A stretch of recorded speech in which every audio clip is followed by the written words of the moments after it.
Yo, what is going on, everyone? My name is Nick, or the Notorious Fantasy, and in today's video, we're going to be breaking down my top 36 running back rankings and tiers for the 2025 fantasy football season. Now, I understand that it is May, so it is very important for you guys to understand that the rankings are not set in stone, right? These rankings are fluid. They are going to change as we get to when you guys are actually drafting in late August, early September. So this is just a very early look into things and how I feel about the landscapes of running backs in fantasy football as of right now. If you guys do end up enjoying today's video, make sure you guys do hit that subscribe button down below. Whether you are new to the channel or not, make sure you guys leave a like on today's video. So without further ado, let's get into my top 36 running back rankings and tiers for the 2025 fantasy football season. We begin with the S tier at the running back position, and this season there is a clear top three at the running back position. That is going to be Saquon Barkley, Bijan Robinson, as well as Jahmyr Gibbs. Now, Saquon Barkley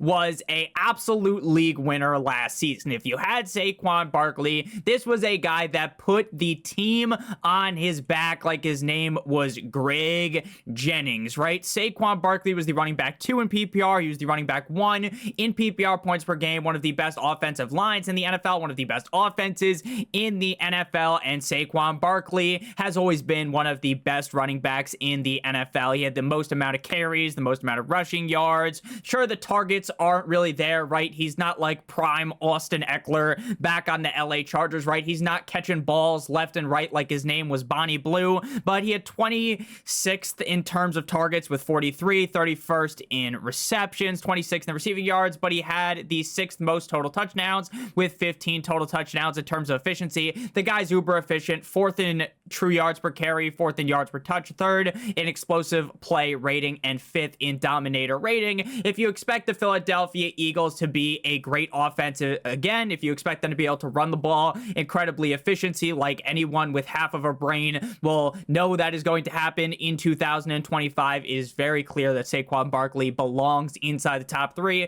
I understand that it is difficult when a guy's like the running back 1 in points per game for him to repeat, but honestly, unless there's an injury, knock on wood, I don't expect Saquon Barkley to fall outside the top 3. Next up is Bijan Robinson. Now, having Bijan Robinson in fantasy football hasn't necessarily been the most ideal experience from his rookie to his sophomore season, right? But last year, he definitely kicked things into higher gear, right? He was the running back 3 in PPR, running back 3 in points per game. Now, the expectation is going to be that Michael Penix ends up taking a step up, that Michael Penix plays better, and the offense as a whole is able to move the ball a lot more effectively. Bijan Robinson is a clear workhorse running back, right? This is a guy that's going to see 17, 18, 19, 20 carries in a majority of games. He averaged 17.9 carries per game last season. He was 3rd in rushing yards, 4th in targets, 3rd in receptions, 5th in receiving yards, and he was 6th in total touchdowns with 15 total touchdowns, just like Saquon Barkley. And the guy was also pretty efficient, 10th in true yards per carry,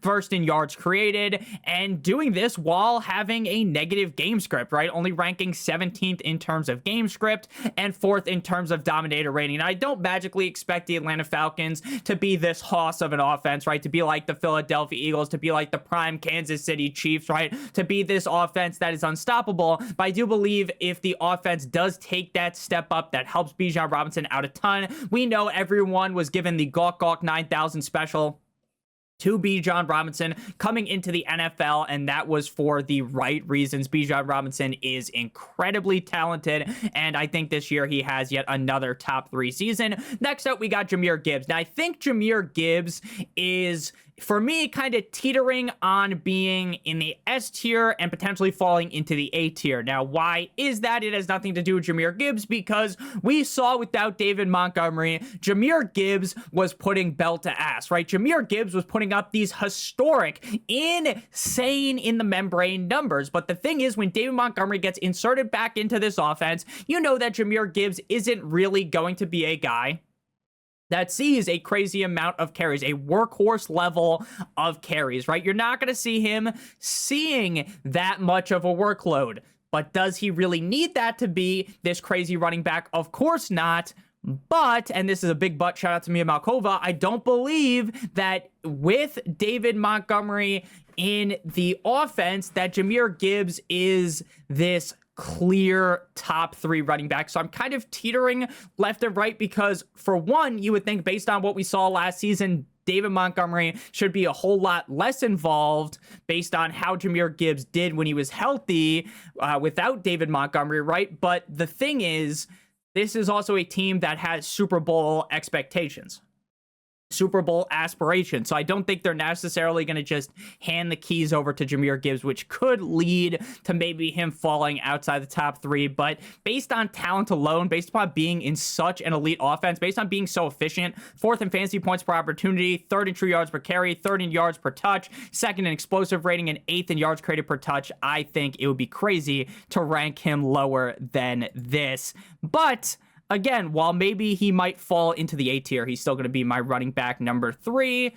At number 4, debuting the tier 2, the A tier, is going to be Devon A-Chain of my Miami Dolphins. Now, A-Chain last year was amazing. This was a guy that was putting up humongous big numbers with Tua Tagovailoa under center, but once Tua Tagovailoa ended up getting hurt, the consistency kind of went out the window. Now, when it comes to ranking a guy inside of the S tier, this is really the only thing that's kind of holding him back. It's the fact that if Tua Tagovailoa does get hurt, I just don't see him being as consistent. Now, this is a guy that did a lot with a little, right? He was putting up crazy receiving numbers, putting up 12 total touchdowns, 8th at the running back position. He was averaging 10th in terms of yards per touch with 5.3 yards per touch. He was 7th in yards created per touch with the 22nd best game script and the 31st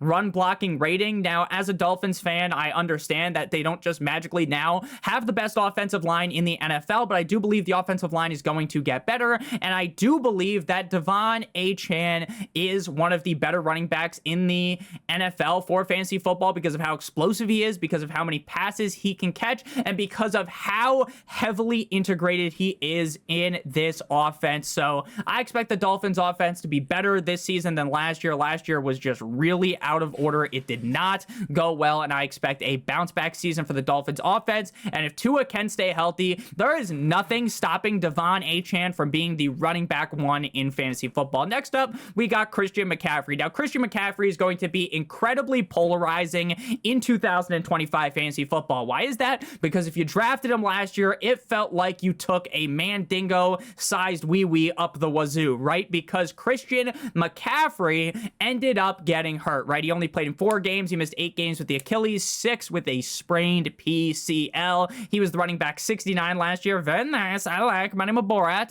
But the expectation right now is that McCaffrey is expected to have 0 restrictions in 2025. For years, everyone kind of danced around the idea of McCaffrey because people get scared because of the injury, and I get it, right? You want to try to take things safer in the first 3 rounds, right? And then you want to take your risks a lot later. So I get Christian McCaffrey is a large risk, and if we get to late August when you're doing your fantasy football drafts and the news, the murmur is, oh, Christian McCaffrey might not be ready to go, and Kyle Shanahan's kind of buttering us up like he did last year, I am running away instantly. But based upon what the reports are right now, if Christian McCaffrey is good to go with 0 restrictions, I don't see why he would be ranked anywhere outside the top 5 because this guy's upside is league-winning, fantasy football breaking upside. Christian McCaffrey is a generational running back for fantasy football. Next up, we got Ashton Jeanty of the Las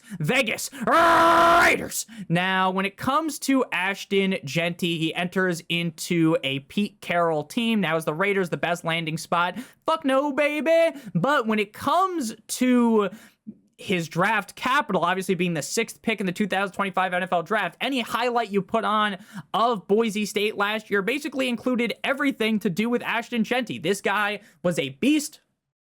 He was unstoppable. You could not stop this guy at 20 years old. He had 2,600 rushing yards, 374 carries, 29 rushing touchdowns. He can also catch passes, 23 receptions for 138 yards and a tug. He averaged 185.8 rushing yards per game.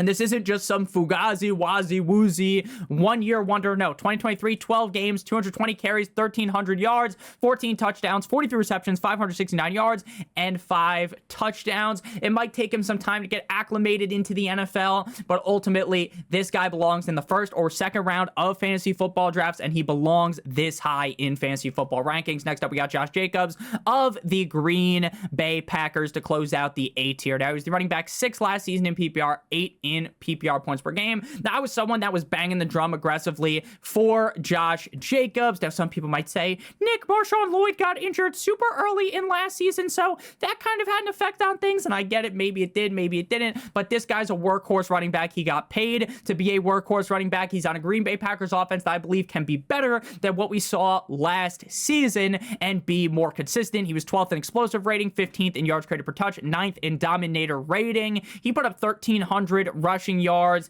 He had 43 targets, 36 receptions, 342 receiving yards, and he had 16 total touchdowns. It doesn't take a rocket scientist to chase carries, to chase targets, and when you're going to be seeing as much volume as Josh Jacobs is going to be seeing, and if you expect Jordan Love to play even better than he did last season, you know, he's dealing with the injury, this, that, and the other thing, I expect the offense to be good. I mean, it's a Matt LaFleur offense, so Josh Jacobs is definitely kind of just feels like a really safe pick, especially with how far he's falling into the late second round, sometimes even in the early third round. And next up, we move on into the B tier at the running back position, headlined by Derrick Henry. Now, Derrick Henry just got the big fat bag. They dropped a bag on Derrick Henry, and rightfully so. Now, he is getting older, and that's kind of the only thing that's holding him out from being inside the A tier, making him fall into the B tier. Now, last year, this guy was a monster, right? I told you guys not to be silly, not to worry, just draft Derrick Henry, and it's kind of the same mantra this season. I just don't have him ranked inside the A tier, but again,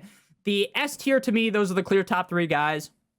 You're like, Nick, I actually like Bucky Irving as an A-tier guy. Like, do I have him ranked there? No, but am I going to have some crazy argument? Of course not. Same thing goes with Chase Brown or Derrick Henry, running back 4 last year in PPR, 4 in PPR points per game. This is a guy that's going to get 19, 20 plus carries every single game. He averaged 19.1 last season. He averaged 113 yards per game, had damn near 2,000 rushing yards. Sure, the guy has hands, feet for hands, I guess would be the play there. Rex Ryan would love a guy with feet for hands, but he had 22 targets, 19 receptions, 193 receiving yards. You know he's not going to get a bunch of targets, but he had 18 total touchdowns. He's still uber efficient, even at his unk age. 2nd in true yards per carry, 30 yards per touch, 1st in explosive rating, 8th in dominator rating, and 2nd in game script. This is a team you expect to be good, a team you expect to be leading, a team you expect to run the fucking football. So taking Derrick Henry on a team that can run the ball and ranking him highly inside the top 12 makes a whole lot of sense. Next up, we got Bucky Irving, everyone's favorite running back, right? Everyone loves Bucky Irving. If you ever go on TikTok, you're basically going to be seeing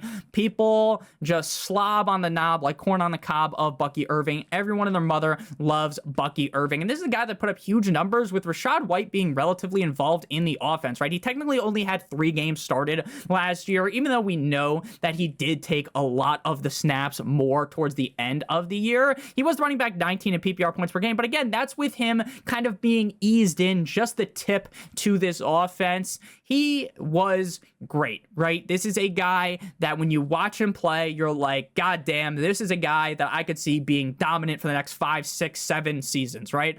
In terms of efficiency, sir, again, I get his numbers towards the end of the year. He didn't have like the best numbers at the end of the season, right? You don't read 1,121 rushing yards. You're like, oh my God, what a genius, right? He played 17 games. He had 207 carries, but he had 52 targets, 47 receptions, 892 receiving yards, 8 total touchdowns. He was 6th in true yards per carry, 5th in yards per touch. He was 3rd in juke rate, 6th in explosive rating, and 2nd in yards created per touch. So again, this is a guy that can play football at a very high level. Is a running back that can catch passes, and running back you expect to be the lead back. Sure, is he the workhorse running back? Probably not, because they're still going to want to use Rachaad with 2 A's White, but he's going to be the guy on the team. He's going to see a majority of the snaps. Baker is playing well. Sure, maybe the offense might take a slight step back because they lost their offensive coordinator, but maybe they end up going even better, right? Bucky Irving is a guy that I heavily believe in, and I just believe that Baker's going to figure things out. Baker's going to have a good offense. This is going to be a good offense, and Bucky's going to get a lot of touches. So again, it doesn't take a rocket scientist to kind of rank these guys. Next up, we got Chase Brown of the Cincinnati Bengals, running back 10 last season in PPR, 14 in points per game. Now, something about having Chase Brown last season was it just felt great. You drafted Chase Brown late, or maybe your league mates were a bunch of buffoons, a bunch of nincompoops, and you picked him up off the waiver wire.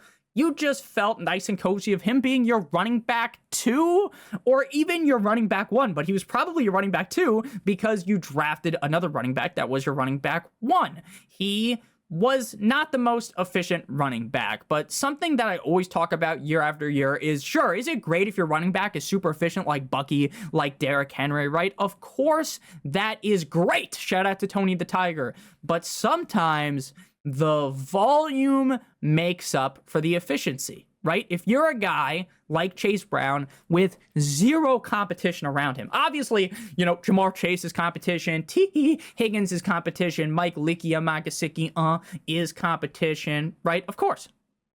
But in the running back room, they don't have another running back that you're like, holy shit, that guy's going to take Chase Brown's job, right? They're taking our jobs, right? He's not going to take Chase Brown's job. No one's taking Chase Brown's job. He's the lead back on the Cincinnati Bengals. We saw an old shriveled up version of Joe Mixon dominate in this offense, play really, really good. And I think Chase Brown's going to get even better coming into this season. So again, I've say this a million times. I'll say it a bunch during the offseason. I'll say it a lot during the regular season. You just watch what he did last year. Remember how you felt with Chase Brown last year. Remember how you felt with Bucky, Derrick Henry, all these guys. And I get, Nick, you can't just copy and paste what happened last year to this year. I know that, but I do feel very, very good with Chase Brown, and I would be excited if any of these guys inside the top 10 were my running back number 1. I would be just feeling swimmingly right about that situation. Next up, we move into the C tier, and this is where things start to become a little bit more dicey if they are your running back 1. Now, if you have Jonathan Taylor, you're not feeling like, oh, it's the end of the world that I have Jonathan Taylor as my running back 1, but my confidence level dwindles.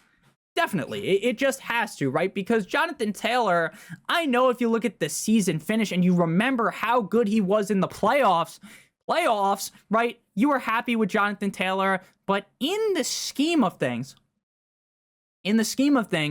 Jonathan Taylor was pretty hit or miss, right? And this is an offense. I like Shane Steichen, but do I trust Anthony Richardson? Do I trust Danny Dimes? No. No one should. So Jonathan Taylor does worry me. That's why there's a tier gap here. Do I think Jonathan Taylor is one of the better running backs in the NFL in terms of skill set? Yes, I do. Do they have a great offensive line? Yes. Are the spurts of greatness there? Yes. 3rd in dominator rating, 9th in explosive rating, 24th in true yards per carry. The skill is there. The touches will be there. The target's a little bit suspect because they might be coming in wobbling like some ass in the club coming from Anthony Richardson or Daniel Jones, but he was 8th in total touchdowns. Again, it just feels a little bit gross having him as your running back 1, but to me, he is still definitely a top 12 running back. Speaking of top 12, we got Breece Hall. Now, I'm seeing a whole lot of people try to rewrite history on what happened with Breece Hall. Now, I get last season, Breece Hall absolutely reamed you. If you drafted Breece Hall as a top 5 pick, Breece Hall took you to the cleaners. If you drafted Breece Hall, you were walking with a limp for the next couple of weeks. But Breece Hall is still a great running back, right? I'm not going to forget what he did before last season, right? I'm not going to just magically be like, oh, Breece Hall's fucking washed. Why would you think that? Now, I get, again, last year wasn't the best. 209 carries, not even 1,000 rushing yards, 876. But the targets are there, 76 targets, 57 receptions, 483 receiving yards, 8 total touchdowns. Sure, I know Justin Fields, Bustin' Fields, isn't this dump-off McGee, right? He's not some dump-off Charlie like Derek Carr. But what Breece Hall is a great running back who's on an offense that I think is going to be fine. And again, now that you're getting him at more of a discount, I still believe in him. You know, he fooled me last year, but I still believe the talent is there. So I'm not just going to run away because of one bad season. Next up, we got Joe Mixon of the Houston Texans. Now, Joe Mixon was a guy that I was banging the drum for last season. I was banging the table telling everyone and their mother to not just walk, not just mosey their way up to the draft board to draft Joe Mixon. I was talking about sprinting up there like Usain Bolt and slamming the draft pick on the board, saying Joe Mixon is a certified smash. Joe Mixon is one of the easiest picks in fantasy football last season. And guess what he did early on in the season? This guy was putting up great numbers. It was like, Nick is legitimately so smart. How did he see this coming? Right? What a smart guy. What a great guy. A lot of people are saying this. That was a bad impression. But Joe Mixon was great last season at the beginning. And then things started to teeter off, right? He has the high ankle sprain, misses 3 games. Things don't look as good. The Houston Texans kind of took a nosedive. Joe Mixon was still the running back 9 in PPR points per game. Again, Joe Mixon's getting older, but he's on a good offense. They get rid of Slowick. He was 2nd in Dominator rating, 8th in yards per reception. He had over 1,000 rushing yards, 309 receiving yards, 12 total touchdowns. So again, I'm not thinking that Joe Mixon's going to hop in the hot tub time machine and go back to his yesteryears of being a great top option in fantasy. But based on where he's coming off the board, I feel like he's a nice fringe RB1. And if he's your RB2, you're feeling real nicey. At number 14, we got James Cook. Now, James Cook kind of dealing with this contract situation. So that's kind of a no-no. James Cook also scored 8,000 touchdowns last year. I was also someone that was all aboard the James Cook train. All aboard, choo-choo. It was the Polar Express of James Cook last season, and it paid off, running back 11 in points per game, 8 last year in PPR. But before we talk about James Cook some more, as well as the rest of the running backs through the top 36 running back rankings, I would like to give you guys a quick word from our friends, our partner over at Underdog. If you are brand new to Underdog, sign up using promo code Notorious or by clicking on the link in the video description. You will get a free pick, which tonight is going to be Jalen Brunson, higher than half of a point. You match that with any other player playing in the NBA that's not on the Knicks or anyone in the NHL or in the MLB. And if both of your picks hit, you will receive at least 3 times what you put into your pick'em around that number. And if you want to do some drafts on Underdog, which is what we're mainly going to be doing, we're going to be live streaming those. Make sure you check out the link in the video description. You will also receive a first deposit bonus of up to $1,000 in bonus cash. Make sure you stop using promo code Notorious. Make sure that if you have a gambling problem, you call 1-800-GAMBLER. So shout out to Underdog, promo code Notorious, or by clicking on the link in the video description. And again, we're going to be doing a bunch of live drafts over on Underdog as we get a little bit deeper into the summer. So back on into things here. James Cook of the No One Circles the Wagons like the Buffalo Bills. Now, last year was a great year for him. He scored 18 total touchdowns at a 7.5% rate. So 7.5% of the time the guy got the ball, he scored a touchdown. 2nd at running back. He was 12th in yards per touch, 14th in Dominator rating. My biggest worry for James Cook is the contract situation. I think that'll all get sorted out and he'll play. I'm just kind of worried that maybe the touchdown regression is going to bite him in the ass. And if he does get slight regression, I'm not talking about major regression. I'm not talking about him scoring 3 touchdowns after scoring 18. I'm saying what happens if he gets 11 or 10, right? Then he goes from being the running back 11 in points per game to like the running back 15, 16, 17, kind of in that kind of range. So, well, I'm not going to rank him inside the top 12 because, you know, Josh Allen's there. They have other running backs that can score touchdowns. And there's the contract situation. He's still very solid. And he's a guy that you're happy about being your running back 2, right? These are more guys that, hey, if they're your running back 2, you feel very confident compared to being your running back number 1. Next up, we got Kyren Williams. Now, Kyren had a great last season, right? He scored 16 total touchdowns. He's first at Dominator rating. It's like basically the guy's just a free touchdown every single week. If you guys remembered, there was a lot of games during the season where he is just living in the end zone. He's got a 5-star estate in the end zone, right? And that was cool. But then there's some games that aren't going as well, right? And the targets aren't necessarily there as much, but he gets a lot of carries. I don't really see him getting overtook It's just for Kyren Williams, you're really heavily hinging on the touchdown. And if the touchdown doesn't come your way, you're going to end up being disappointed. So that's why he's down here at running back 15 instead of being, you know, like the running back 10 or 11. Next up, we got Alvin Kamara of the New Orleans Saints, running back 5 in points per game, running back 9 in PPR. Just another guy that I was, you know, just talking up left and right. I was like, Paul Revere, the British are coming, draft Alvin Kamara, and it worked. It worked. 14 games played, 3 games missed with a groin. He also played through a broken hand. Now, I know what you might be thinking, Nick, Alvin Kamara is not the same Alvin Kamara. I know. But who around him is taking the touches? The answer is no one. He's going to get 1 million targets. Even though check down Derek Carr retired, he is the main piece of this offense. Even if it's Tyler Shuck, who I believe is going to be the starting quarterback of the New Orleans Saints, Alvin Kamara is going to be very involved. Is going to be seeing 1 million touches. I get the Saints aren't good, but the Saints reeked to high heaven last season. The Saints were a complete and utter unmitigated disaster, and Alvin Kamara was putting up these huge numbers. So again, oh, there's no Derek Carr, oh this, oh that, oh he's getting older. I don't give a damn. Based on where he's coming off the board, I project, like, if Alvin Kamara is your running back 2 again, you're going to have so many games where he's like the running back 6, the running back 5. You might get running back 1 performances. Again, he still has it. I get he's getting older. 12th in dominator rating, 8th in explosive rating, 1st in target share. He's going to get so many targets.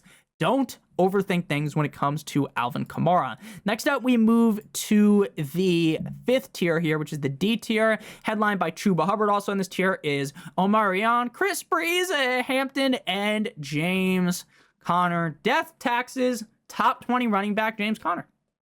He just does it every single time. But first, we'll talk about Chuba Hubbard. Now, Chuba Hubbard did get a bit of, you know, he got stabbed in the back a little bit. Not like a full stab, not like a Julius Caesar, 8,000 stabs, but a little stab. He got a thorn stabbed in his back, right? Jonathan Brooks goes down, which is terrible. That sucks. Jonathan Brooks comes back. I don't mean to laugh. I don't root for injuries, obviously, and I like Jonathan Brooks, but he comes back from injury. Holy shit, he's back. He's going to dethrone Chuba Hubbard. Then he gets injured instantly, right off the rip. It's almost hard not to laugh if you like the guy when something like that happens. Because, like, just how unlucky is that? You do all of this rehab. You do all this comeback. You get hyped up. I draft you in a million leagues. And I also like Chuba, but I drafted him in a lot of leagues. And then he comes back and instantly gets hurt. Like, it's laughable how shitty of luck that is. That is terrible luck. But they bring in, you might just get hit with the Rico, Meek Millie Dowdle. Now, Chuba Hubbard is still the lead back, in my opinion. I think that Rico Dowdle is much better competition than Miles Sanders. I think he's much better competition than any of the guys that the Carolina Panthers have in this backfield. So, yes, that's what's kind of holding me back. We saw Bryce Young have this surgence towards the end of last season. We saw Bryce Young start to put up great numbers. So, I'm confident in the Panthers. Again, I'm not going to be like, oh, the Panthers are this top 5 offense. The Panthers are this offense to watch this year. That's going to be this top 10, top 8 offense. I don't think so. But they're going to be good. They're going to be fine. And Chuba Hubbard was putting up good numbers even when the Carolina Panthers were terrible. He was 6th in dominator rating, 12th in true yards per carry. He put up over 1,000 rushing yards. He had 171 receiving yards. He had 43 receptions. He had 11 total touchdowns. Again, on a disaster of a team, 30th in terms of game script. Again, Rico Dowdle coming there does hurt. I don't think this is like a full locked on workhorse running back Chuba Hubbard, right? Like, he's not going to be like Saquon or Bijan in terms of workhorse level numbers. McCaffrey, Genty, Derrick Henry, Josh Jacobs. You know, he's not going to be that, but he's going to get a lot of touches, and he looked really good last year, and I see no reason why Rico Dowdle would take over from him because I think he's a better running back than Rico Dowdle is. Omarion Hampton of the Los Angeles Chargers, rookie running back, 22nd overall pick in the 2025 NFL Draft, first round draft capital, 13 games played last year at North Carolina as a 21-year-old, 281 rushing yards, 1,660 rushing yards, 5.9 yards per carry, 15 touchdowns, 38 receptions, 373 yards, and 2 touchdowns. Sophomore season in 2023, he was 20 years old. He had 13 games, 253 carries, 1,500 yards, 15 touchdowns, 29 receptions, 222 yards, and a touchdown. Now, early on in the season, I think you might be getting a little bit ass blasted by Najee Harris. I think you might end up feeling a little bit sad early on, like, oh, I wasted my pick on Omarion Hampton. That's what a fool. You bloody fool, yeah? Shout out to Conor McGregor. Stand your base, yeah. Okay, but Omarion Hampton, Najee Harris early on might take a majority of the load, right? But I think eventually when, it actually matters, right? Like past like the first couple of weeks, they will pass the torch to Hampton.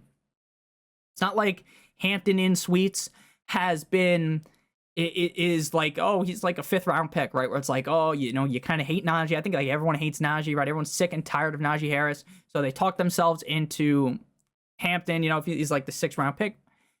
And then, you just get a lot of J.K. Dobbins where he's a 1st round pick. He's going to get his.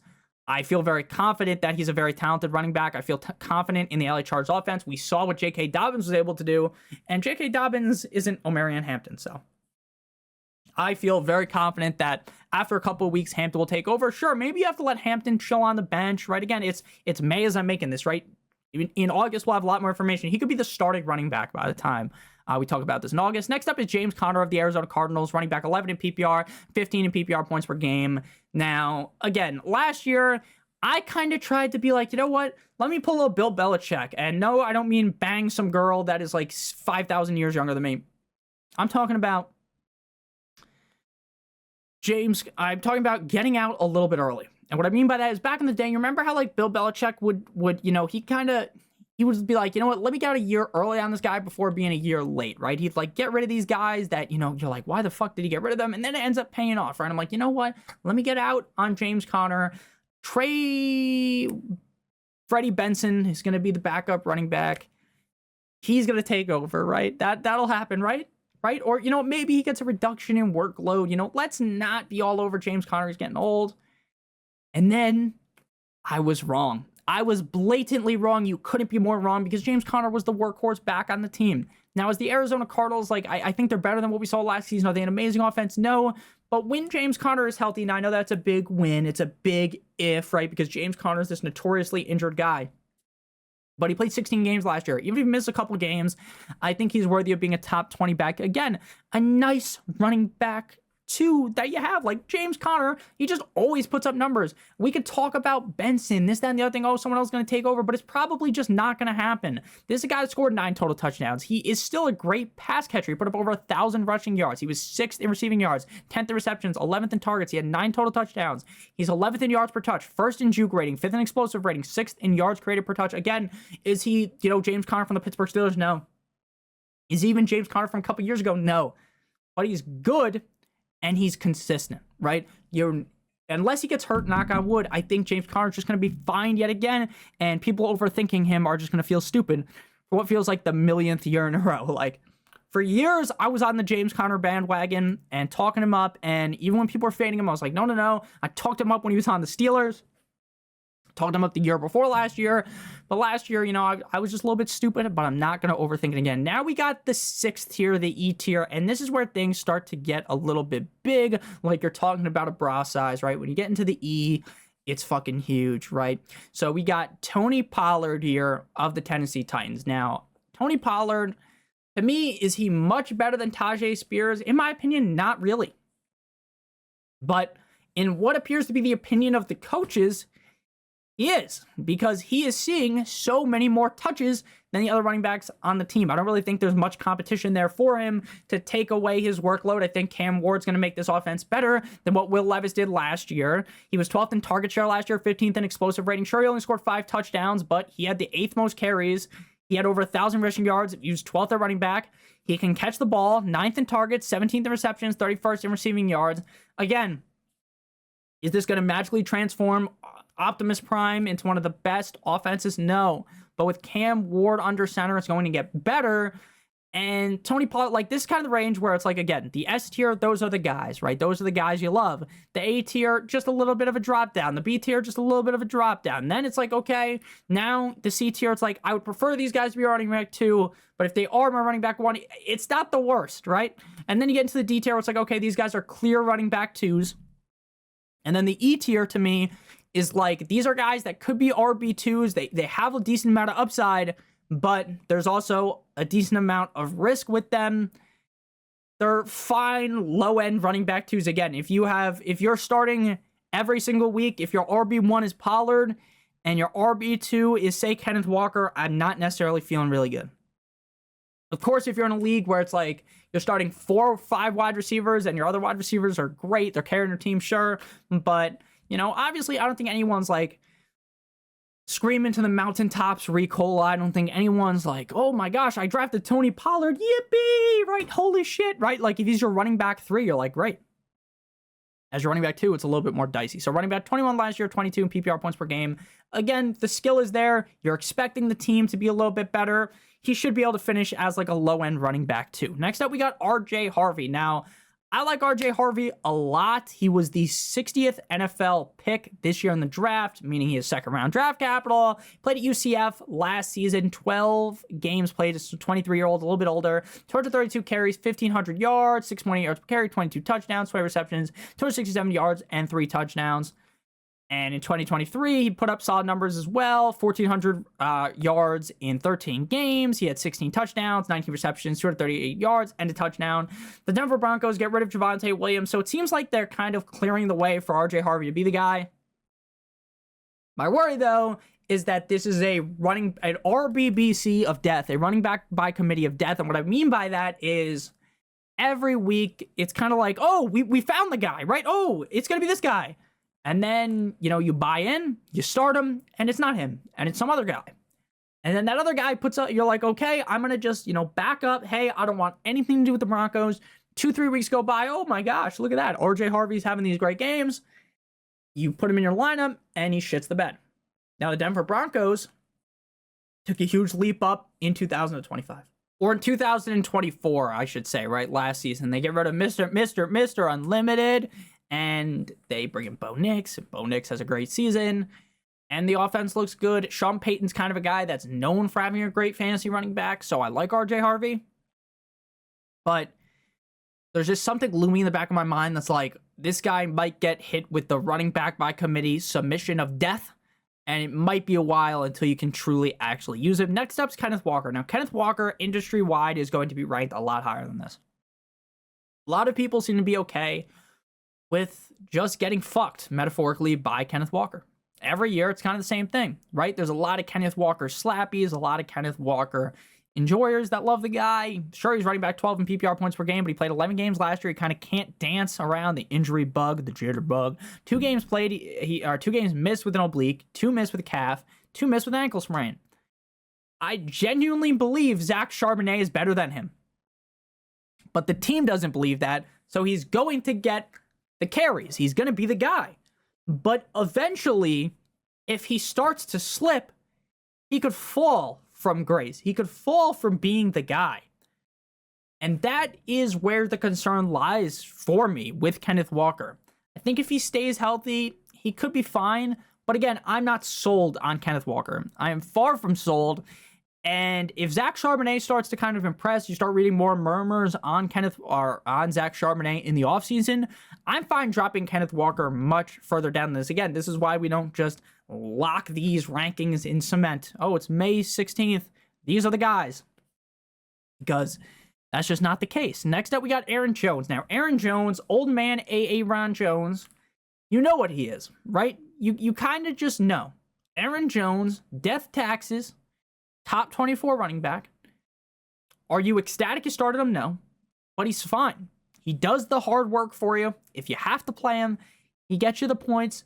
There's an offense that, again, they lost Mono Man Sam, but I think JJ McCarthy, I think it's going to, this is just an offense where I think you can just intertwine any quarterback and it'll work. As long as the quarterback isn't like some fucking certified stooge, right? As long as a fine quarterback, I think it'll work. So I just think he's going to be fine. They bring in Jordan, the numbers Mason. What do they mean? Who I think is a great handcuff. And I think he's going to get enough work to where it's going to frustrate you if you have Aaron Jones, but he's going to get you 14, 15, 16 carries a game. He's going to get 3 targets-ish a game.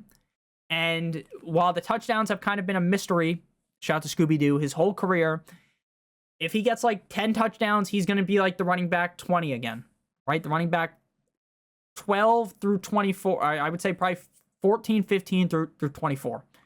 He's fine. Again, nothing jumps off the page with Aaron Jones, No one should be excited to draft Aaron Jones.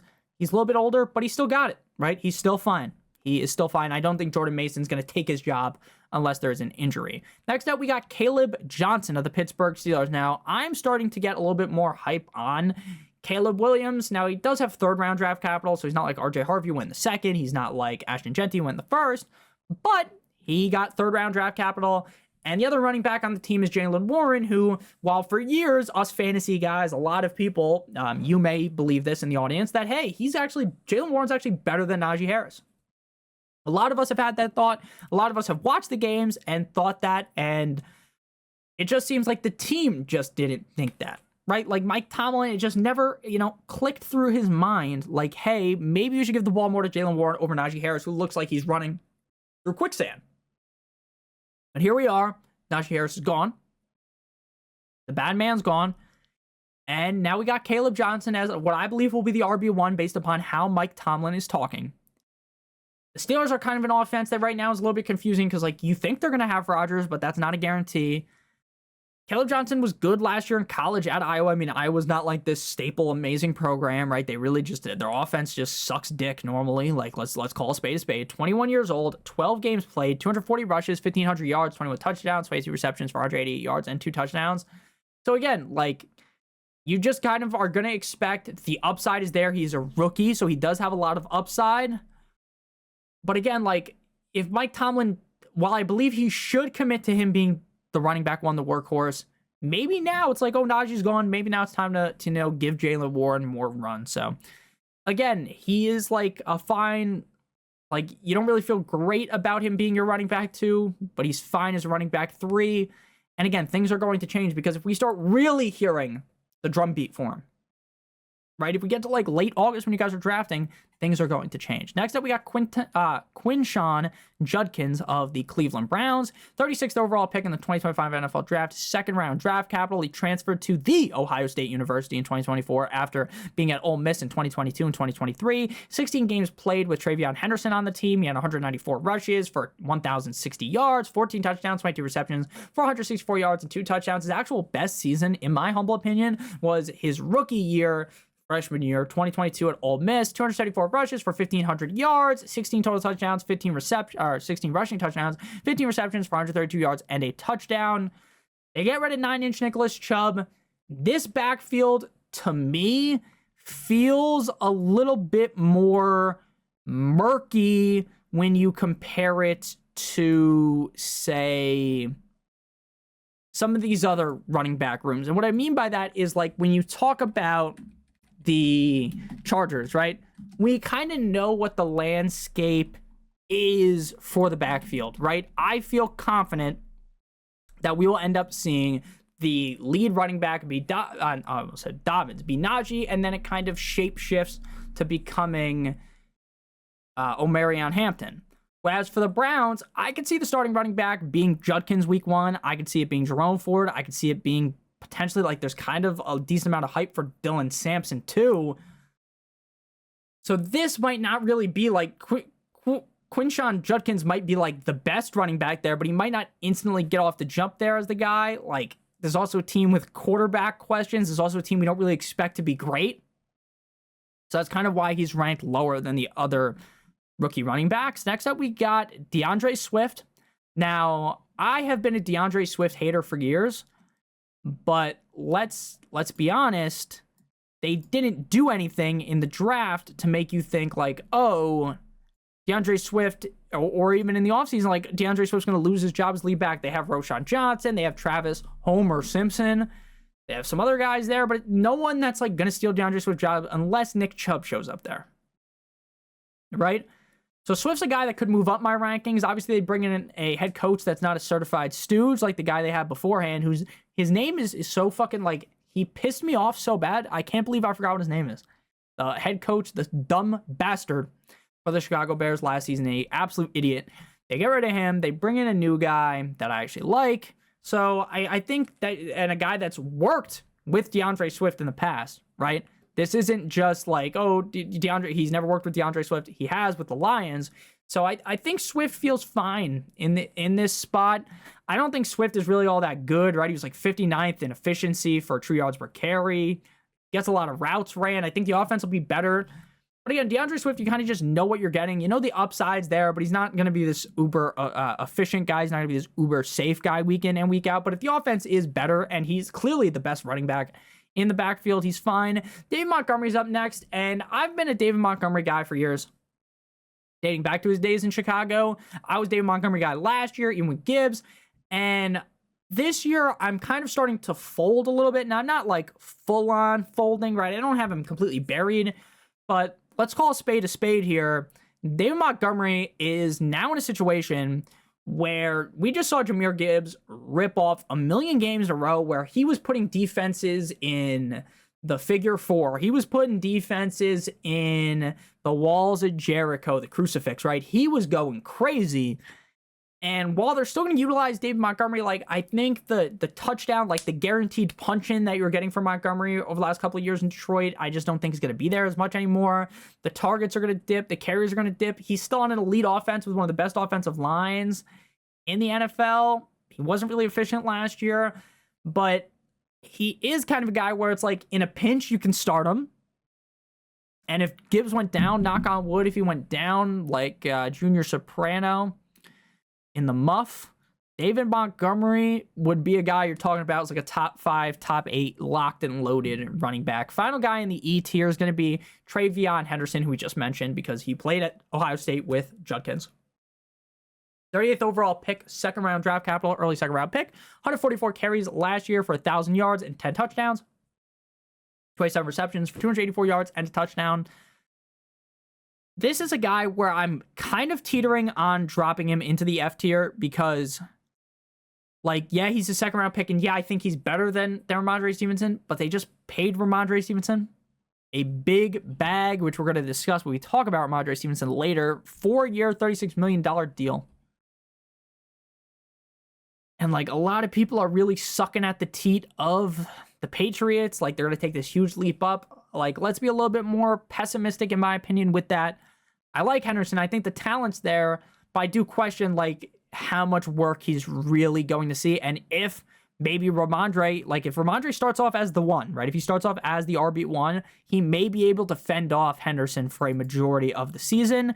Next up, we move into the F tier, and this is where it's like, fuck, I have to play these guys. Like, if you have to start these guys, you're running back to, you're feeling gross.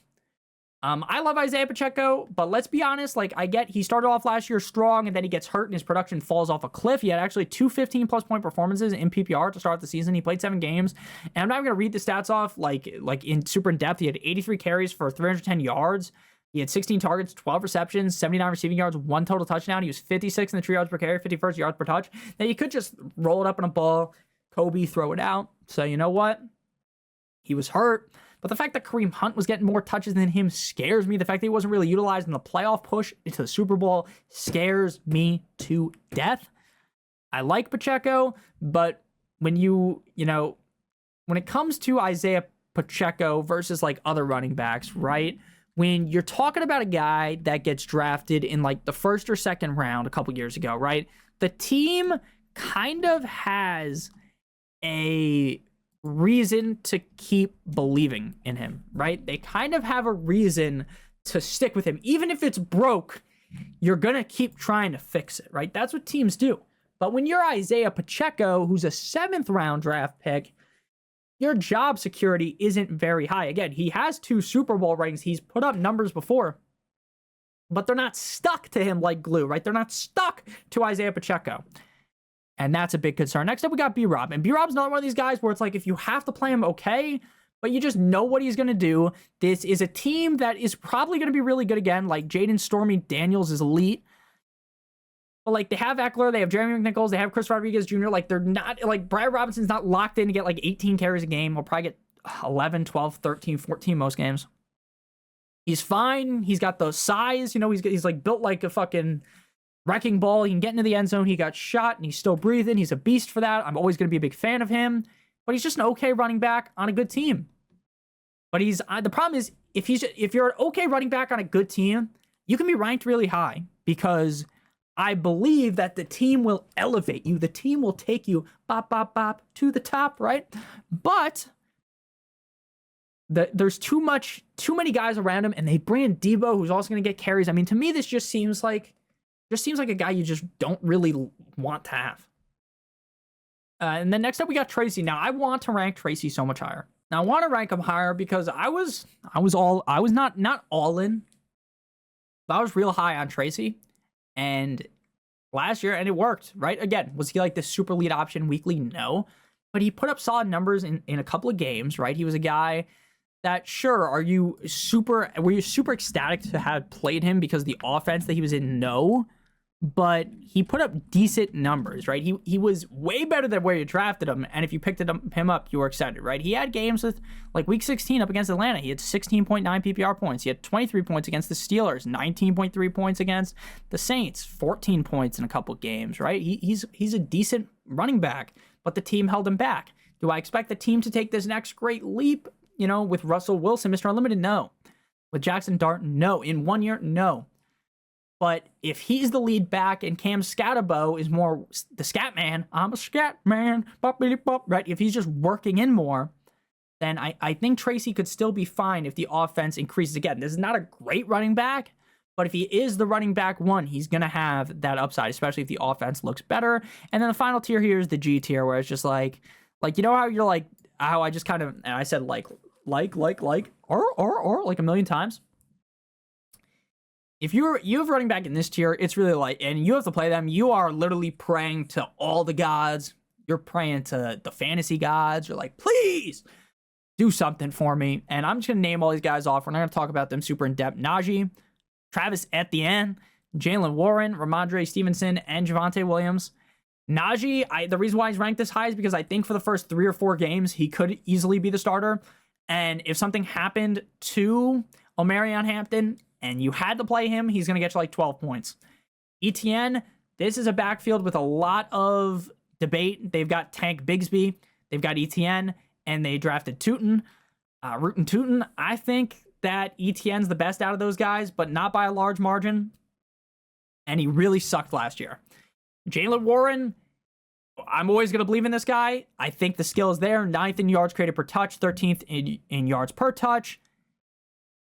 But will they actually give him the carries? Probably not. Ramondre Stevenson, I think he could start off as the guy over Henderson. Again, they paid him that big contract. He really didn't look good last year, but the team also didn't look good. This is a team that was really just not ran correctly. Like when you're playing Jacoby Brissett over like Drake May, like I just have no idea what you're doing.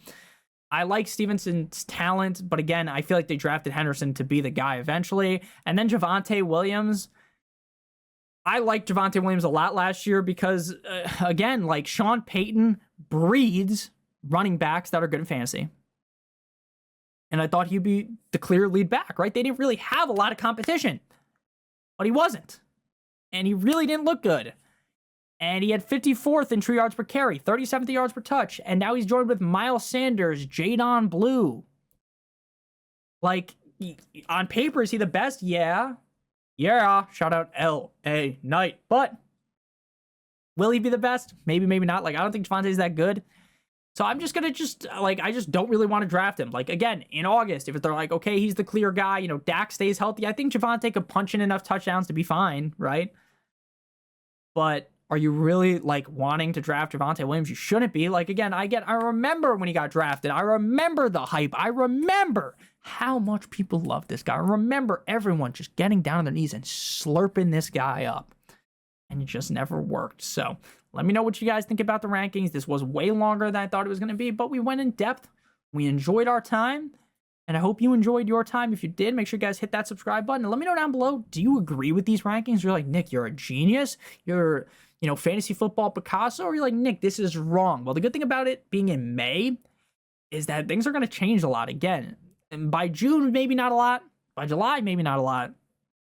But once we get to August, things are going to flip-flop all over the place. Thank you guys all so much for watching. I love you guys more than you will ever know. I hope you have a great guys' day. And please make sure you guys do check out Underdog, promo code Notorious, to get that first deposit bonus of up to $1,000 in bonus cash. Plus, you get the gimme pick tonight. Jalen Brunson, higher than half of a total point. If you're watching this a different day, then you're just going to get some other gimme picks. So thank you guys all for watching. I love you more than you'll ever know. Hope you have a great one. And as always, good boy.